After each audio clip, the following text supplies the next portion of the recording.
ऐसा अवसर फिर दोबारा ना मिली। सोचे के ई बा कि जलाल अपन पूरा परिवार के साथ यहाँ आ रहल बा, विवाह में सम्मिलित होके खातिर आ रहल बा, त सेना अपने साथ लेके ता आई ना। ऐसे में जलाल के हमनी के बहुत आसानी से समाप्त कर सके नहीं।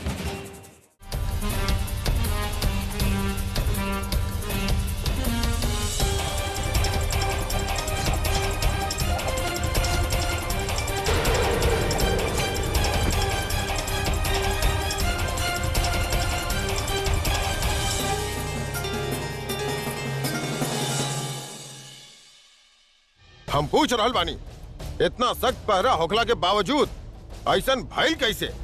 कैसे केहू शहंशाह पे हमला करे के हिम्मत कर पौलस? का ये बा तो हर मुस्तैदी? अग्गा साहब, हम चाहेली कि वाकया के बारे में केहू के पता न चले। जी हुकुम शहंशाह। और तफ्तीश कइल जाए कि हमला के पीछे केकर हाथ रहे। जी हुजूर।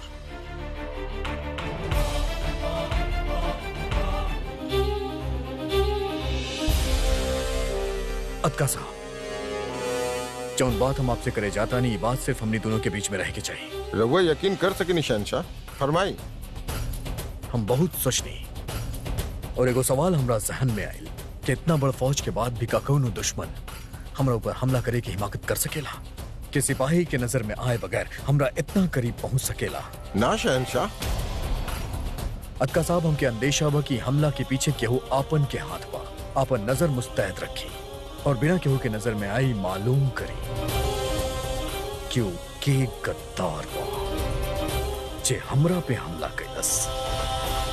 जी हुजूर।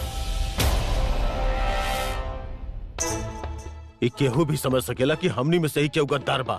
सोचे और समझे में वक्त जाया करा शरीफुद्दीन। हम सोचे में ना, करे में यकीन करे नहीं। यकीन तो हमके भी नहीं हो रहा हम कि महामंगा के बेटा इतना नासमझ हो सकेला। अगर तो क्या अपन कारगुजारी पे इतना ही यकीन बा, तब तक कामयाब काहे ना भइला? हो जाए, एक न एक दिन हम कामयाब हो जाए।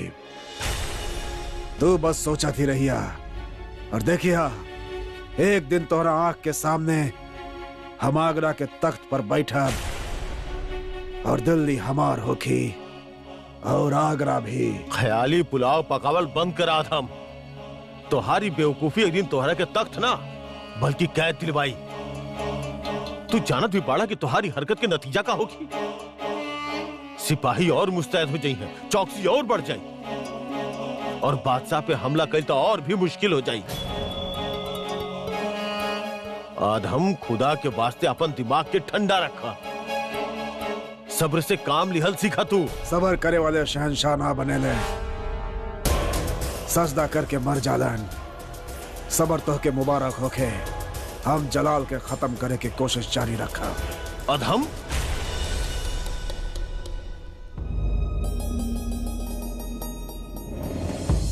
आप यहाँ जोधा बेगम, जरा गौर फरमाई। हाँ, आप गलत खेमा में आ गइल बानी। हम बिल्कुल सही स्थान पे आयल बानी। ओ आज के रात हम यही जे राउर खेमा में ही रहब।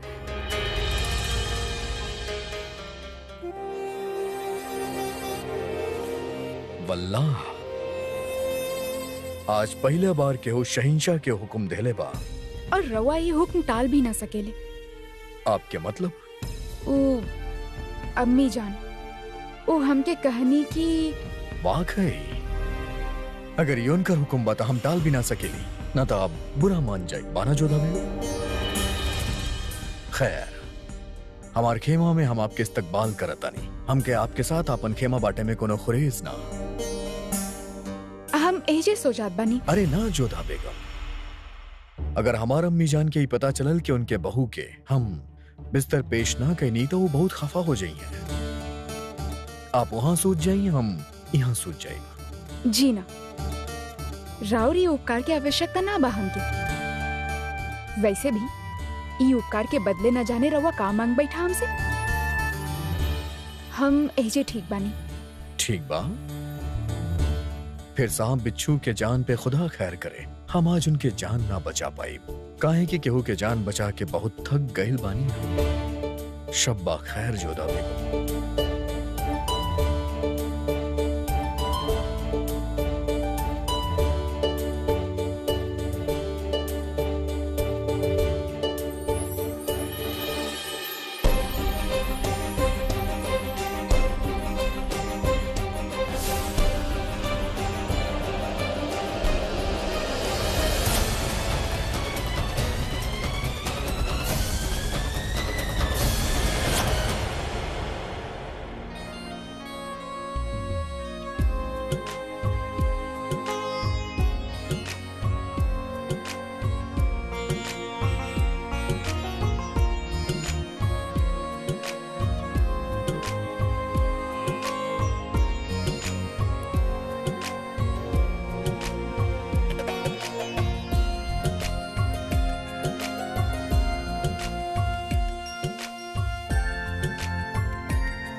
दिया काहे बुझा देला। हे अम्बे माँ, अब तो इनके कहे के भी कोनो लाभ ना होगी।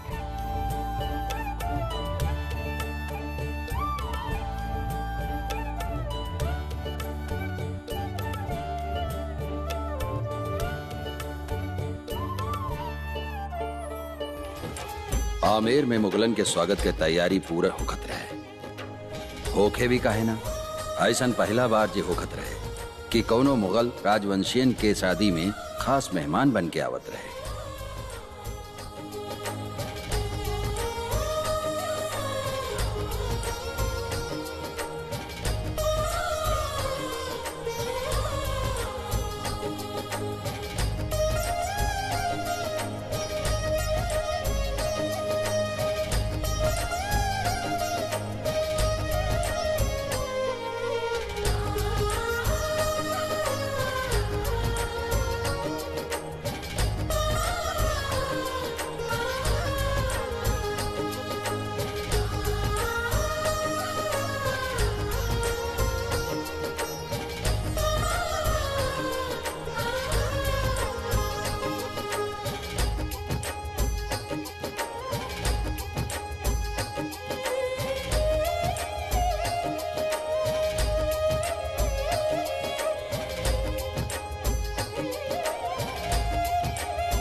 कमा कणी हुकुम, शहंशाह अपन कुटुंब के साथे पहुंच चुकल बाड़े।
जोधा, जवाइसा ली।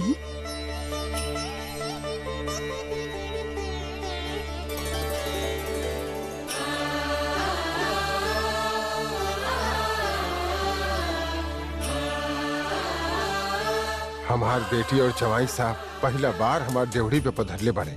ये हमरा खातिर बहुत बड़ बात बा शहंशाह। आई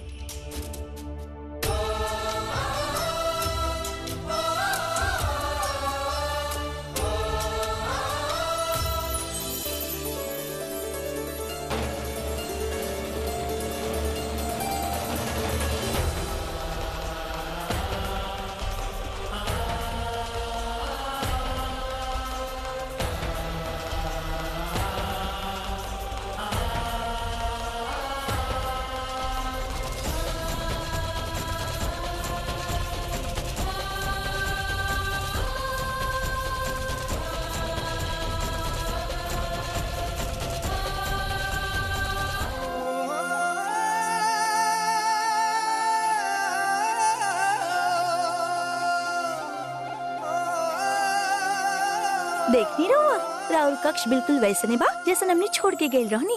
माना कि हमने यहाँ से कहीं गई नहीं ना बाना।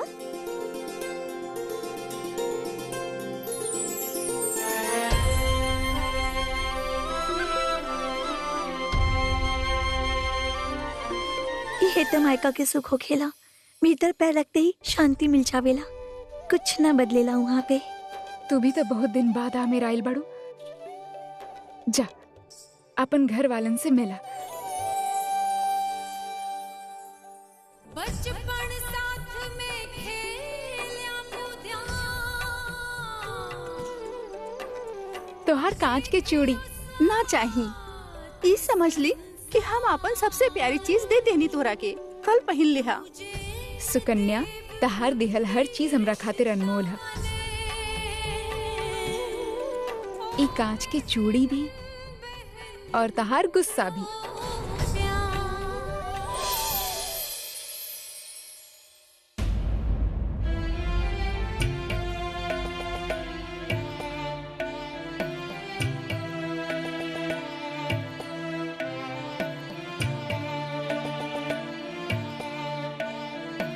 जोधा, हमार बच्ची।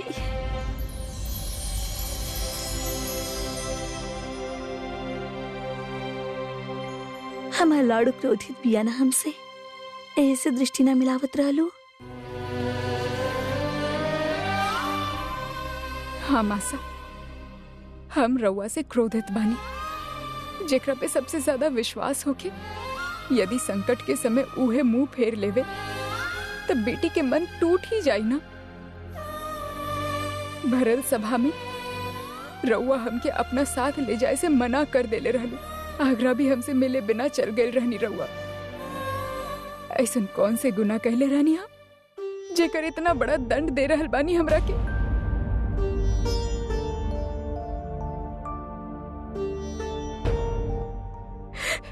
इतना समय बाद हम आमेर आयल बानी, हमार कक्ष में कुछ भी ना बदलल, सब कुछ वैसे ही बा। पर रउआ बदल गइल बानी मासा। हमके अपना साथ आमेर ना आवे देनी रउआ। एक पल भी सोचले बानी हम पे का बीतल होगी। तू सोच लू कि हमरा पे का बीतल होगी, एक माँ पे का बीतल होगी। माँ के बेटी की विवाह के बाद बहुत सोचे के पड़ेला। ससुराल में यदि कोनो परेशानी आवे, एकर मतलब ये ना कि तू मायके लौट आव। उस समय अगर हम तोहर साथ दिले होती तो हम स्वयं तोहर संबंध तोड़ देती शहंशाह से। हमार बात समझल कर हमार लाडू। जब तू माँ बनबू तब तू समझबू एगो माँ की पीड़ा।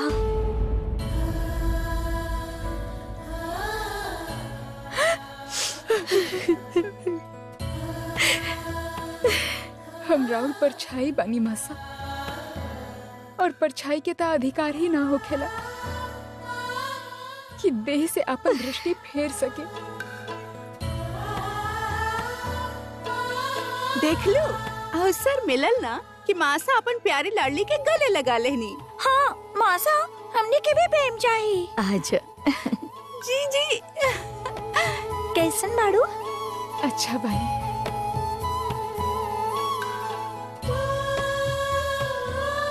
इतना बड़ हो जात रहल बाड़ू, परंतु तहर ईर्ष्या कम ना भइल हमरा खातिर।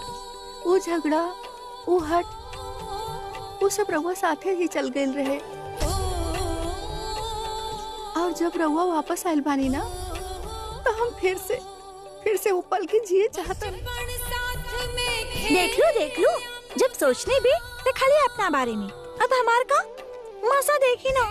जीजे, हमके भी राव जोड़ा चाहिए। हाँ, तू दोनों खातिर हम आगरा से बहुत सारा कपड़ा और गहना लेके आयल बानी। सच्ची जीजी? अब रउआ हमरा साथ चली। पहले रउआ हमके हमार भेंट दिखाई। चली। ना जीजी, पहले हमके देखेगी बा। हम दिखाइब, एक एक करके दिखाइब। ठीक बा।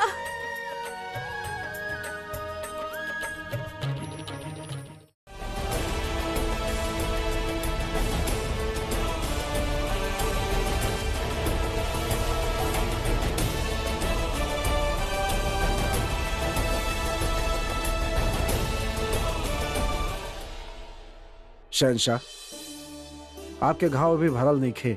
इसे राजवैद्य जी सदैव आपके सेवा में रही। एकर जरूरत ना पड़ी, हम दुरुस्त बानी। तो फिर भोजन के पश्चात का आप आमेर के महल के भ्रमण कैल चाहब? बेशक, हम अभी चलता नहीं। शहंशाह, रउआ से इल्तिजा बा कि रउआ कहीं भी बाहर ना जाए, खतरा हो सकेला।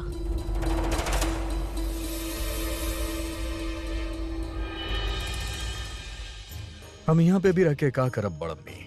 और रहल बात खतरा के, और जब ही हमरा साथे बोले तो हमके कोनो बात के खतरा नहीं है। ये बात के सबूत ही हमके जंग में दे रहे। आई।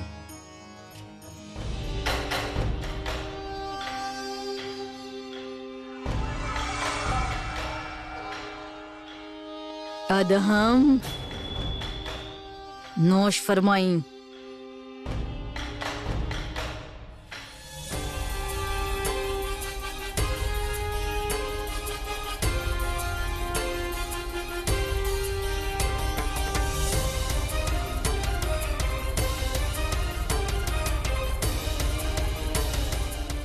रघुआ के निमंत्रण स्वीकार करे के और राउर पधारे के बहुत बहुत धन्यवाद कुंवर प्रताप।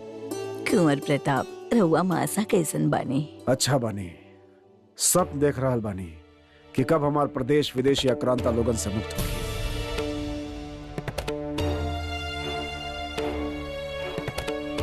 आशा बा कि रघुआ के पधारे से हमनी के संबंध प्रगाढ़ हो। भारमल जी राव छोटी बेटी के ब्याह एगो राजवंशी से हो रहल बा। यही से हम के आवे के कोनो आपत्ति नहीं के भइल। रउआ चिंता न करी। हम एजा एगो योद्धा होखला के नाते ना अपन राजवंश के मर्यादा के पालन करे आयल बानी। अपन माता अपन बुआ के संबंध निभावे आयल बानी।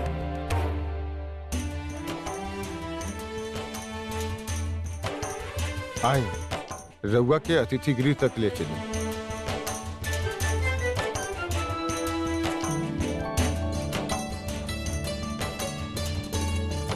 सुभान अल्लाह, बहुत खूबसूरत बा आपके महल। आपन निकाह के वक्त एकरा अपन नजर से तराशे के वक्त ना मिलल, लेकिन आज वो भी कमी पूरा हो गई। प्रशंसा खातिर धन्यवाद। आई। शादी अक्सर लोगन के परिवार के एक करेनी, रिश्तन के जोड़े नी। परी शादी कुछ अलग रहे। यहाँ कुछ ऐसन लोग मिलने वाला रहले जेकर एक ही मकसद रहे, एक दूसरा के तोड़ दे, अपना सामने झुकाए। एक के समय में इतिहास के दूगो बड़ हस्ती आमेर पधार चुकल रहनी। शहंशाह जलाल और कुंवर प्रताप और भारमल समेत आमेर के हर जिम्मेदार पदाधिकारी के डर रहे कि मुलाकात कहीं कोनो विवाद के कारण न बन जाए।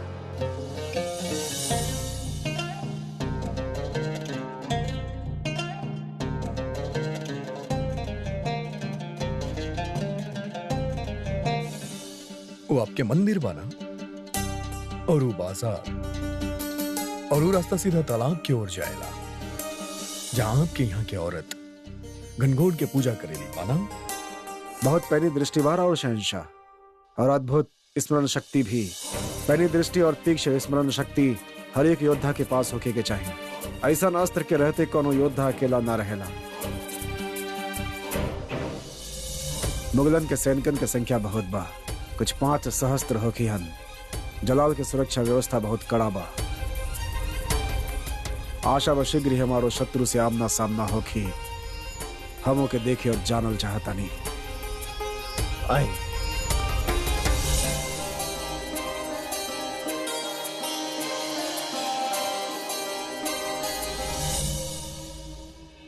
हिफाजत के पुख्ता इंतजाम कैले बानी आप? कहीं हमरा खातिर तो नहीं खे? सच कहीं तो हाँ, मना तो नहीं कर रहुआ अपन ससुराल में बानी। बाकी हमारा अतिथि और जवाई सा होखला के साथ साथ रहुआ शहंशाह भी बानी। राउर सुरक्षा व्यवस्था उत्तम होके एक ध्यान रखल हमनी के प्रथम कर्तव्य है। वाज़ा फरमाइनी आप, बादशाह के दुश्मन से कम अपनन से ज्यादा खतरा हो खेला। का पता अपना ही घर में कभी को दुश्मन से सामना हो जाए। आई।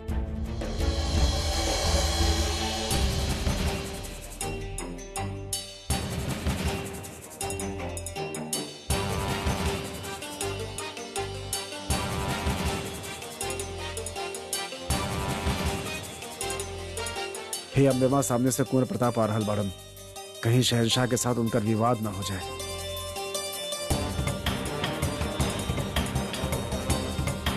कहीं शहंशाह कुंवर प्रताप के सामने देखे कुछ बोल न दे। हे ईश्वर, ये दोनों के सामने यही समय होके के रहे।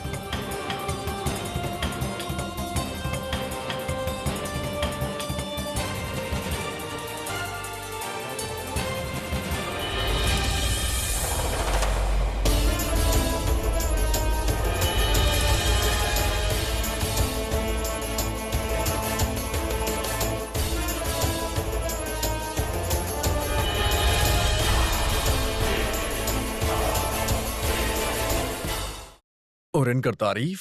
ये हमारे संबंधी बाड़न, सिसोदिया राजवंश के कुलदीप मेवाड़ नरेश उदय सिंह जी के ज्येष्ठ पुत्र कुंवर प्रताप सिंह जी। और ये हमार जमाई सर मुगल सल्तनत के शहंशाह जलालुद्दीन। मतलब सब जाने ले हमरा के। सही कहली रहुआ, रहुआ के सब जाने ले। वजह बताइल आवश्यक ना समझेला हम। अगर आप बताइब ना तो हम समझब कैसे।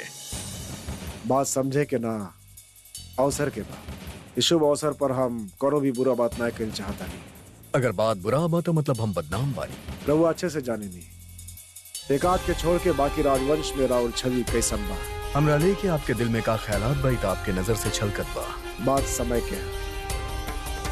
हमने यहाँ विवाह के शुभ अवसर पर मिलनी है,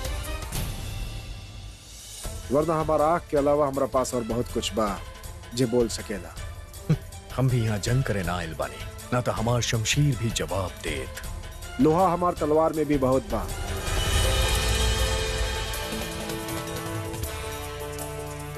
किंतु ये क्षण एगो राजवंशी बहन के विवाह के बाद ऐसा समय में हाथ खाली आशीर्वाद देवे खातिर उठेला, तलवार के मुठ पकड़े खातिर ना।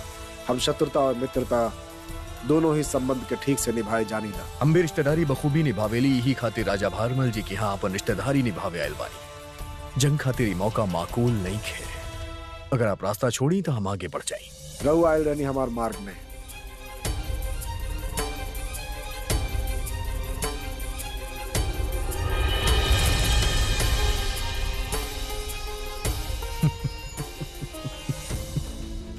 शमशीर के धार से तेज जबान बायन कर। शहंशाह, शादी ब्याह के मौका प्रसन्न रही। आई।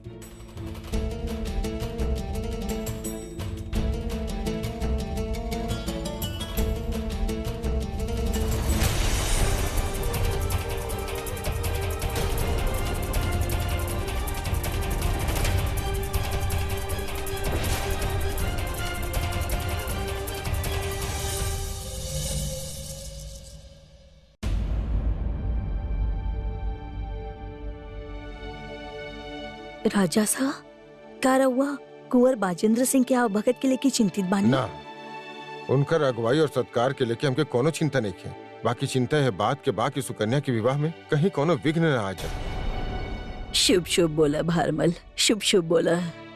कहा करी मासा, परिस्थिति ही शुभ नहीं हो रहल। हमरा भय बाकी शहंशाह के विरोधी राजवंशी कहीं उनकरा विरुद्ध कोनो षड्यंत्र न रचे। मगर रहुआ तो कहले रानी की सुरक्षा व्यवस्था में कोनो भेद न।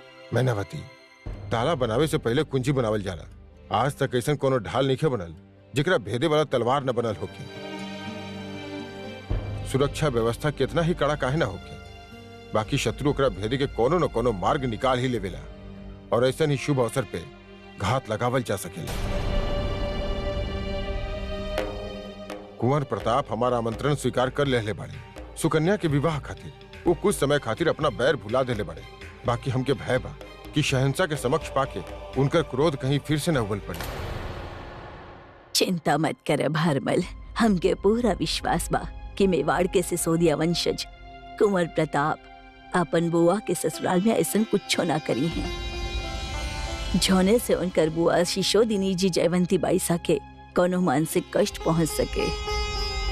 मगर हमने तो ये प्रयास ऐसे कैले रहनी राजा सा ताकि दोनों परिवार के बीच जो शत्रुता भाव के मिटावल जा सके। यदि ऐसा कैला से कुछ उत्पात होखेला तो हम केहू के काम मुंह दिखा पाई। शहंशाह जवाई सबानी और कुंवर प्रताप अति थी। हे अम्बे माँ, ये विवाह में कोनो विघ्न उत्पन्न ना होके देई हो।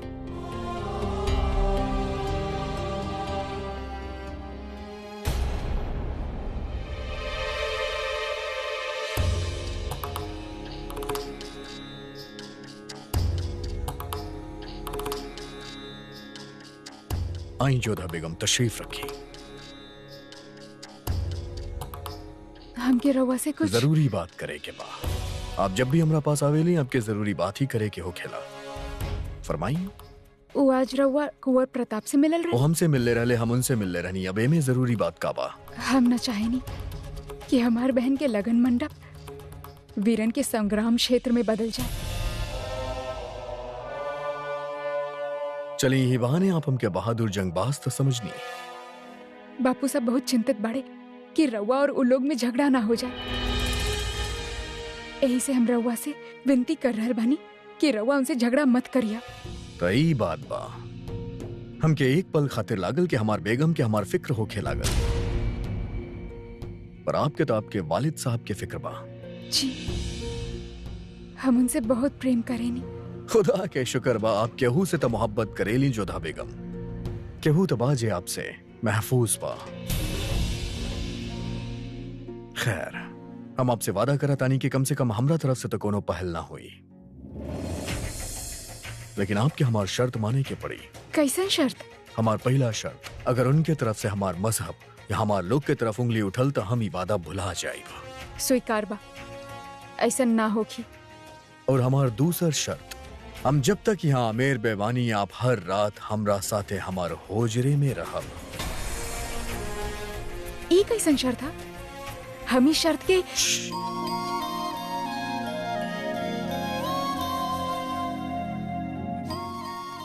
आहिस्ता से जोधा बेगम, कहीं अगर केहू ई बात सुनकर के आमेर में खबर फैला दिलस कि आप हमरा साथे हमरा होजरे में ना रहब और हमरा से झगड़ा तानी, तो बहुत बुरा लगी आपके वालिद साहब के, और आप उनके तकलीफ न पहुंचावे चाहतानी। बाना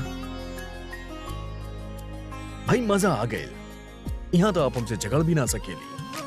तो बताएं, का आपके हमार शर्त मंजूर बा?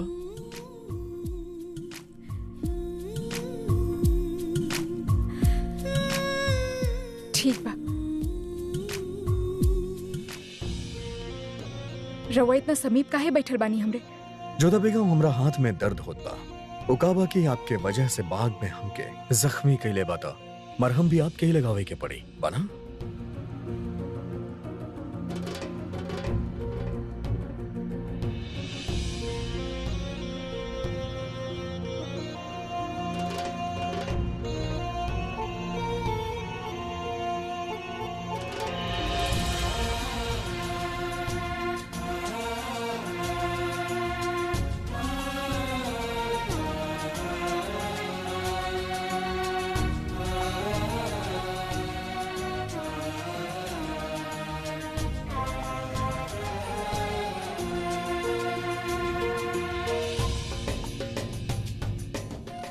जोधा बेगम, हमरा सर में भी बहुत दर्द होत बा।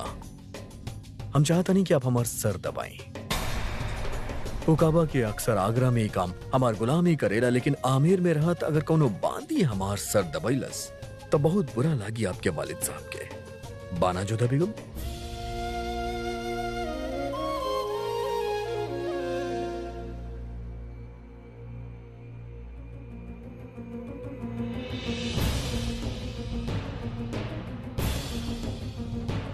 आराम से जोधा बेगम, कहीं हमार गला मत दबा दे। दबाई?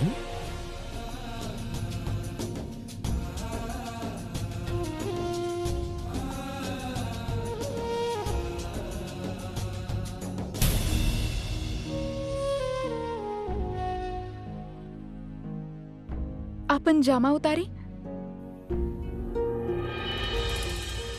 का? जोधा बेगम, आप शहींशाह के इज्जत पे लेप लगाए के बा। जामा उतारी, हम आंख बंद कर ले।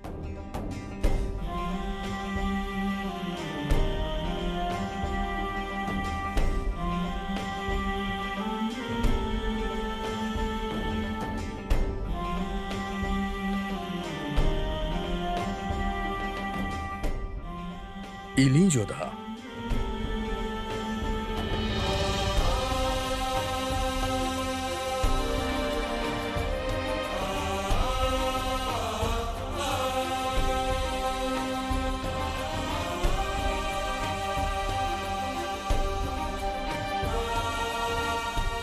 पता ना जोधा बेगम, जंगल के हमरा से का पहर बा। पहले सांप, फिर बाघ, और अब बाघिन।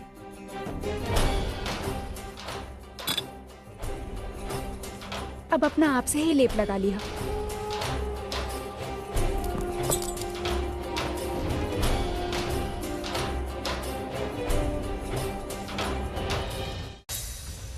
शुक्र बा खुदा के कि वो हमला करे वाला में से कोनो जिंदा ना पकड़ल गई, वरना हमनी के राज खुल जाई। जिंदा भी पकड़ल जाता तो का फर्क पड़ जा।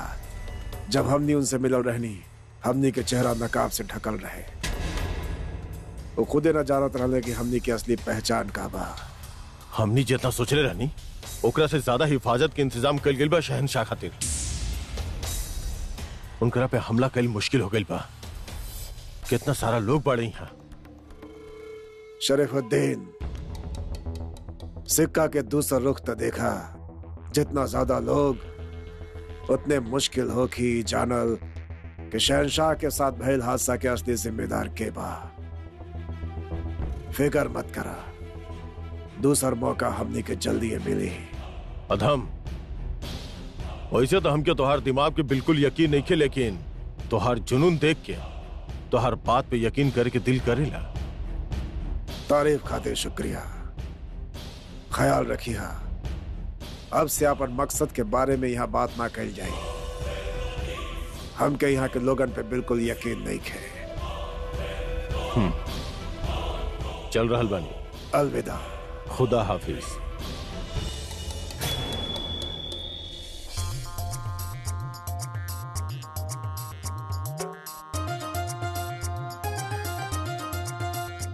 रवाई बांधी लोगन के साथ यहाँ का करत रहनी? पधारी मासा। का? हम आमेर के बोली बोल रहल बानी। ये तो सिखत रहनी ई बांधियन से। कितना मीठा बाना। वैसे तो अम्मी जान भी बहुत मीठा हा, बाकी कबो कबो थोड़ा थोड़ा बदलाव अच्छा होखेला, हाँ ना? मासा, बापू सा, भाभी सा, बस हर शब्द के पीछे सा लगा दा। जैसे कि राउर नाम होखी माँ हमसा और इनका नाम होखी आदम सा। शहनशाह के नाम होखी। हमने यही जे मेहमान बन के आइल बानी जावीदार, बस से खातिर ना। ओहो, का पता कभी बस जाए के होखे तो। वैसे भी अधम सा के जैसन काम बा, वैसे कबो न कबो हमनी के महल से जरूर निकालल जाई। और रउआ कहे नाराज हो रहल बानी? रउआ के तो नाज होके के चाहिए कि इतना जल्दी हम नया बोली सीख लेनी। ए बांधियन के मुंह लगा रहल बानी रउआ।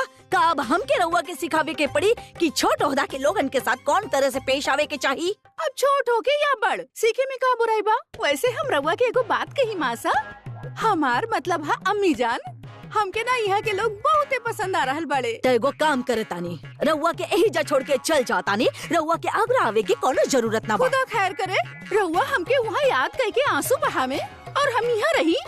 इतना ना गिर सकेनी हम। या अल्लाह, हमके ई बात पे आज यकीन हो गइल बा कि हमार बेटा आदम खान की किस्मत कितना खराब बा। ओ तबा, अब देखी ना उनकर बादशाह बने के ख्वाब कैसे टूट गई। ना मुराद, अब मुंह बंद करे के का कीमत नहीं है रउआ हमसे। अब अगर एक लफ्ज भी मुंह से निकलू तो जबान खींच के हाथ में दे दे। जब भी मुंह खुल्लस तो बकवास, बेवकूफ। आदम खान कहाँ बा? हम पूछनी आदम खान कहाँ बा? जावेदा जवाब दी। आदम कहाँ बा?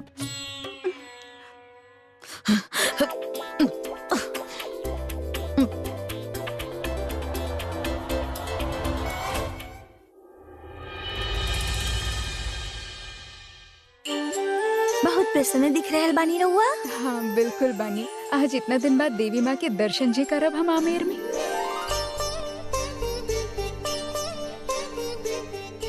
प्रणाम अम्मी जान, प्रणाम मासा, प्रणाम दादी सा। जियत रहा। आज सुबह से देखनी ना तो के। वो कहा न कि सवेरे हम देर तक सुबत रहनी। ओ रात्रि की जल्दी से नींद ना आ पायल रहे, यही से सवेरे उठे में देर हो गए।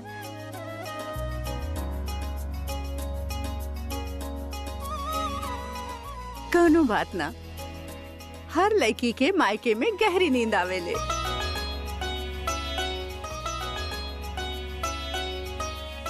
अस्सलाम वालेकुम अम्मी जान, रानी साहिबा, दादी सा।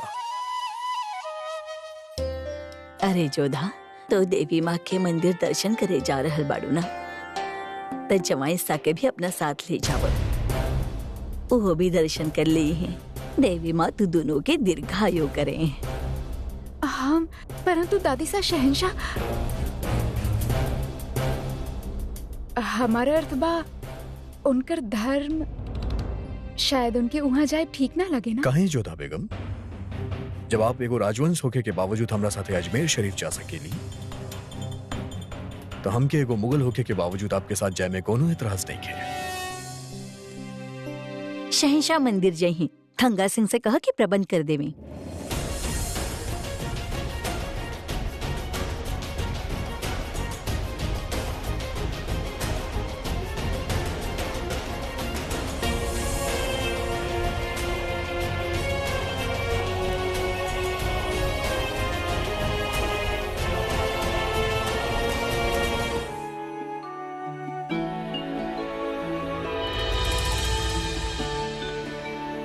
शहनशाह, हम पूरा तरह से जांच कर ले बानी। ये जगह पूरा तरह से महफूज बा। रउआ बेझिझक अंदर जा सके नी। रउआ के लागत था कि ऐसा स्थान पे रउआ पे संकट आ सकेला। बेशक न, जब आप साथ होके तो हमके क्यों और चीज से खतरा कैसे हो सकेला। और वैसे भी अगर कुछ हो गए तो आपके मरहम बनावे तो आवे लाई। यदि रउआ ताना मार ले होगी तब भीतर चलल जा।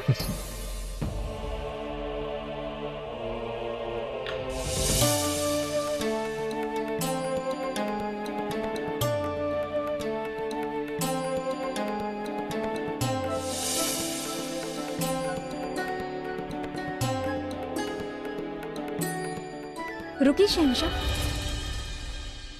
रउआ मंदिर में तलवार लेके ना जा सकब। पर हम तो अपन शमशीर हर जगह अपना साथ लेके जाएली। काहे? जब रउआ अजमेर शरीफ प्रार्थना करे गए रहले, वहाँ पे भी तो तलवार बाहर छोड़ के गए रहले ना। और इहो देवी माँ के पवित्र पूजा स्थल बा। और वैसे भी पूजा स्थल में चिंता छोड़ के जाए हो खेले। वही जे सुरक्षा ईश्वर स्वयं करेले। अदगा साहब,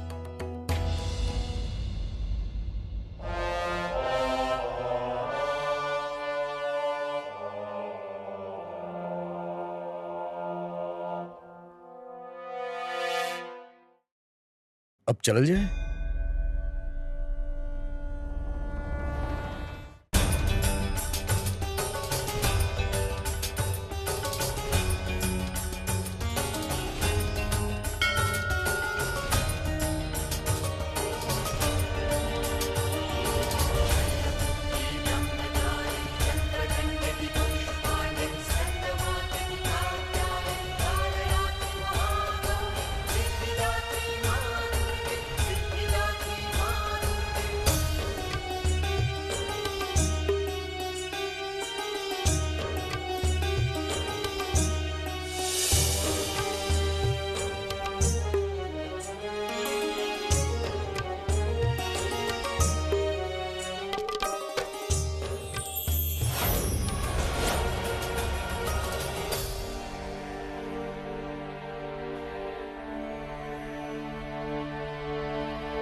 तो अब क्या करे के बाद जोधा बेगम, बता दी।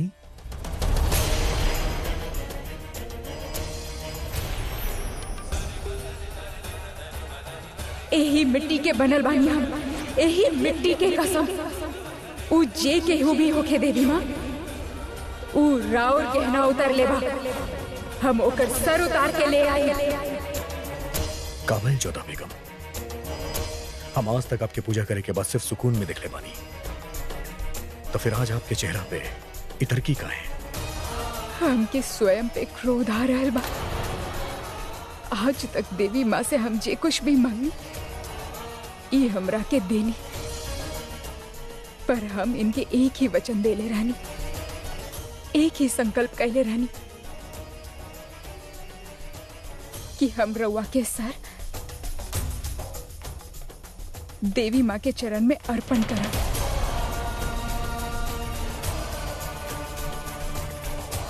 परंतु हमार दुर्भाग्य देखी,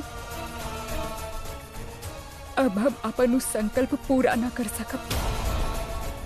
अपन पति के सर हम कैसे? तो आप हमार सर इनके कदम में रखे चाहता नहीं।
केहू के कदम में सर रखे खातिर सर कटावे के जरूरत ना हो खेला जोधा बेगम।